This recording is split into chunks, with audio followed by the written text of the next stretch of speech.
ఇవాళ అనుబంధ విభాగం అది ఎస్సీ డిపార్ట్మెంట్ కావచ్చు, ఎస్టీ డిపార్ట్మెంట్ కావచ్చు, మహిళా డిపార్ట్మెంట్ కావచ్చు, లేకపోతే చిన్న చిన్న డిపార్ట్మెంట్స్ ఏది ఉన్నా సరే ఏదో ఒక డిపార్ట్మెంట్కు నాకు పదవి ఇవ్వమని పెద్ద పెద్ద నాయకులు ఈరోజు వస్తున్నారు.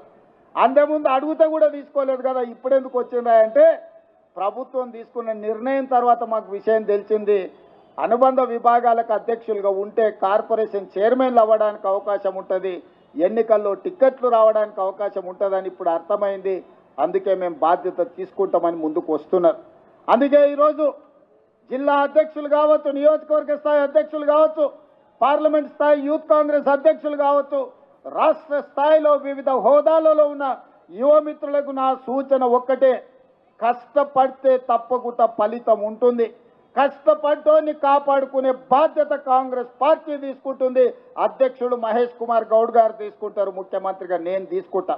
కష్టపడకుండా నాయకుల చుట్టూతో తిరుగుతాం, నాయకులకు ఫ్లెక్సీలు కడతాం, కనపడిచినప్పుడు దండం పెడతాం, దండలేస్తామని ఎవరన్నా అనుకుంటే పదవులు మర్చిపోండి. మీరు దండం పెడితే నేను 2 సార్లు దండం పెడతా, కానీ పదవి మాత్రం ఇయ్య.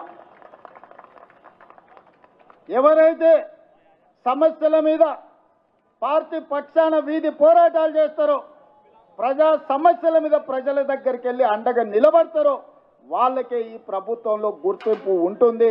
నాయకుడు నాకు తెలుసు కాబట్టి నాకు పదవి వస్తుంది, లేదంటే ఢిల్లీలో నాకు ఎవరో ఉన్నారు, ఢిల్లీ కోటాలో ఇక్కడ ఏదో వస్తుంది అని ఎవరన్నా అనుకుంటే అది భ్రమనే అని చెప్పి నేను ఈ సందర్భంగా స్పష్టంగా నేను చెప్పదలుచుకున్నాను.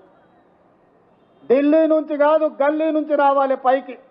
ఢిల్లీ నుంచి పైనుంచి కిందకు వచ్చే పదవులు వచ్చే కాలం పోయింది. గల్లీలో పేదల మధ్య ఉండి పేదల సమస్యల మీద కొట్లాడిన వాళ్ళకి తప్పకుండా అవకాశం ఉంటుంది. ఖానాపూర్లో మనం ఒకరికి ఎమ్మెల్యే టికెట్ ఇచ్చిన వెడమ బొజ్జు అని, ఇందిరమ్మ ఇంట్లో ఉండే ఒక యువకుడికి ఈరోజు ఎమ్మెల్యే టికెట్ ఇస్తే ప్రజలు గెలిపించారు. పైసలు చూసి గెలిపియలే, ప్రజా బలాన్ని చూసి ఎమ్మెల్యే గెలిపించారు.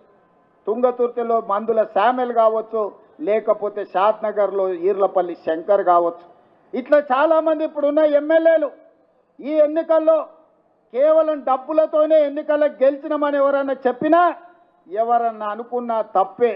డబ్బులతోనే గెలిచేటట్టు ఉంటే చంద్రశేఖరరావు 100 సీట్లు గెలిచేటోడు.